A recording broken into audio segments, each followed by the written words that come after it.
আমাদেরকে সস্তা কেন মনে করে, মানুষ আমাদেরকে মূল্য কেন দেয় না, এটা জানার দরকার আছে না নাই? একটু কনসেন্ট্রেট করেন। মানুষ আমাদেরকে সস্তা কেন মনে করে? দেখেন, পৃথিবীতে যত কিছু অ্যাভেইলেবল চাইলে হাতের নাগালে পাওয়া যায়, খুব খেয়াল করে দেখবেন এগুলোর মূল্য মানুষ দিতে চায় না। For example, now I am taking the breath, এই যে শ্বাস নিলাম না, এই শ্বাসটাকে আল্লাহ তাআলা অ্যাভেইলেবল করে দিয়েছেন। যে কোনো মুহূর্তে যে কোনো মানুষ শ্বাস গ্রহণ করতে পারে, বাট যেহেতু এই শ্বাস নেওয়াটা অ্যাভেইলেবল, যখন তখন পাওয়া যায়, তাই মানুষ নিঃশ্বাসের গুরুত্ব বোঝে না। যখনই এই শ্বাসটা নিতে কষ্ট হবে, যারা হাঁপানির রোগী আছে তারা দেখবেন অক্সিজেন ব্যবহার করে মেডিকেলে, কিংবা ইনহেলার ইউজ করে। যখনই শ্বাস প্রশ্বাস নিতে কষ্ট হয়, তখন মানুষ শ্বাসের মূল্য তার বুঝে আসে, ঠিক না? আবার দেখেন, প্রচুর পরিমাণে অলওয়েজ বৃষ্টি হচ্ছে বৃষ্টি হচ্ছে বৃষ্টি হচ্ছে, মানুষ বৃষ্টির মূল্য হারিয়ে ফেলবে।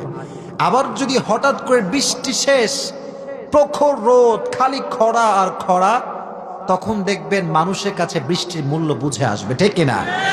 তো যখন বৃষ্টি অ্যাভেইলেবল, তখন বৃষ্টির মূল্য মানুষের কাছে বুঝে আসে না। যখন এটা হাতের নাগাল থেকে বের হয়ে যায়, তখনই মানুষের কাছে এটার মূল্য বুঝে আসে, ঠিক কিনা? এবার আসেন আমাদের ক্ষেত্রে, মুরব্বীরা শোনেন, যুবকরা শোনেন, যাকেই মানুষ ডাকলেই পায়, ডাকলেই কাছে আসে, ডাকলেই চলে আসে, যেখানে সেখানে ঘুরে বেড়ায়, দেখবেন এই মানুষের মূল্য সমাজে কেউ দিতে চায় না। ডাকলেই পাওয়া যায়, ডাকলেই চলে আসে, এর মূল্য কি সমাজে কেউ দিতে চায়? দিতে চায় না। অতএব এর অপোজিট সাইড দেখতে হবে। কি দেখতে হবে? যাকে ডাকলেই পাওয়া যায় না, যে অলওয়েজ আড়ালে থাকে, নিজেকে অ্যাভেইলেবল করে না, তার সম্মান, তার স্ট্যাটাস, তার গুরুত্ব মানুষের মাঝে ঢুকিয়ে দেয় একজন, তিনি কে? আচ্ছা, আরো সুন্দর উদাহরণ দেই। ফর এক্সাম্পল, একটা দামি ফোনের নাম হচ্ছে আইফোন। কি ফোন? যুবকরা এত মরা, জোরে বলো, কি phone? Is it available? No, এটা অ্যাভেইলেবল না। যে কেউ আইফোন কিনতে পারে না, কারণ এর দাম কম না বেশি? এটা অ্যাভেইলেবল না। অতএব দেখবেন যে অনেক যুবকের লাইফের ড্রিমই হচ্ছে একটা আইফোন কিনা, ঠিক কিনা বলে? যেটা অ্যাভেইলেবল না, এটার মূল্য মানুষ বুঝে আসে মানুষের কাছে। আবার মনে করুন R15, এটা অ্যাভেইলেবল না, মানুষের মূল্য বোঝে, যেটা অনেক দামি জিনিস। অতএব যদি নিজেকে মানুষের কাছে সস্তা বানাতে না চান, নিজেকে অ্যাভেইলেবল করবেন না, ডাকলেই যাবেন না, বললেই হ্যাঁ হ্যাঁ করবেন না, যেখানে সেখানে যাবেন না। নিজের প্রেস্টিজ, নিজের পার্সোনালিটি, নিজের আত্মসম্মান বোধ ধরে রাখবেন, দেখবেন পৃথিবীর কেউ আপনাকে সস্তা মনে করতে পারবে না। এক নাম্বার সাজেশন, পৃথিবীতে কারো কাছে নিজেকে অতিরিক্ত লেভেলের অ্যাভেইলেবল করা যাবে। তার মানে আবার এটা মনে করেন না যে বউয়ের কাছে আপনি যাবেন না। বউ তো ভালোবাসার জিনিস, বউকে ভালোবাসবেন, because they are your priority, you must give them quality time. যারা আপনার আপন মানুষ, তাদেরকে ভালোবাসার দরকারটা আছে না নাই? এখন যদি আপনি ভাবেন হুজুর ওয়াজ করেছে, কারো কাছে অ্যাভেলেবল হওয়া যাবে না, বউ তোমারে তালাক বাদ, তুমি তোমার কাছে আর আসবোই না, আসলে সস্তা মনে করবা, এটা কি ভাবা যাবে? ভালোবাসার মানুষের কাছে কোনো ব্যক্তিত্ব চলবে না, ভালোবাসার মানুষের কাছে সস্তা মস্তা চলবে না। আমি ভালোবাসি মানে তোমার কাছে আমি সবসময় অ্যাভেলেবল, ঠিক কিনা? আল্লাহ আমাদেরকে বোঝার তৌফিক দান করুক, সকলে পড়না আমিন। This is the number one reason. যখনই আপনি অ্যাভেলেবল হবেন, মানুষ আপনাকে সস্তা মনে করবে। কি মনে করবে? সস্তা। নাম্বার ওয়ান, লাস্ট পয়েন্ট, এটা বলে আমরা মূল আলোচনায় ফিরে যাব ইনশাআল্লাহ। মানুষ আমাদেরকে সস্তা কখন মনে করে জানেন?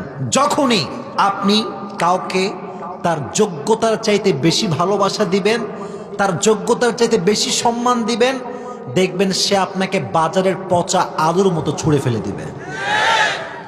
কাউকে তার যোগ্যতার চাইতে বেশি ভালোবাসবেন না, কাউকে তার যোগ্যতার চাইতে বেশি সম্মান দিবেন না, ঠিক কিনা বলেন? যুবক, আমি তোমাকে কন্ট্যাক্ট করছি, আমি তোমাকে অ্যাড্রেস করে বলছি, কাউকে যখন ভালোবাসবা, এতটুকু ভালোবাসবা যতটুকু তুমি তার বিচ্ছেদের যন্ত্রণা সহ্য করতে পারবা।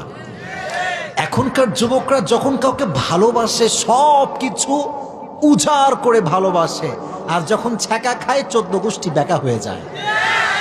এজন্য লিমিটেশন, ইসলাম আমাদেরকে লিমিটেশন শিখিয়েছে, ব্যালেন্স শিখিয়েছে। ইসলাম হচ্ছে একটা ভারসাম্যপূর্ণ ধর্ম। সুবহানাল্লাহ পড়ে।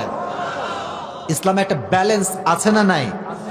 অতএব মানুষকে যখন ভালোবাসবেন তার যোগ্যতা অনুযায়ী ভালোবাসবেন, যখন সম্মান করবেন তার যোগ্যতা অনুযায়ী সম্মান করবেন। হাদিসে এসেছে রাসূল করিম সাল্লাল্লাহু আলাইহি ওয়াসাল্লাম বলেছেন, আনজিলু মানাজিলাহুম, respect everyone according to their level. যার যে সম্মান তার বেশি করলে ভাব বেড়ে যাবে। কথা বোঝেন নাই? যদি আপনি রিক্সা চালক, যে তাকে আপনি ভালোবাসবেন, সম্মান দিবেন, ইটস ওকে, কিন্তু রিক্সা চালককে যদি বলেন স্যার স্যার যাবেন, স্যার যাবেন, এটা কি তার সঙ্গে যায়?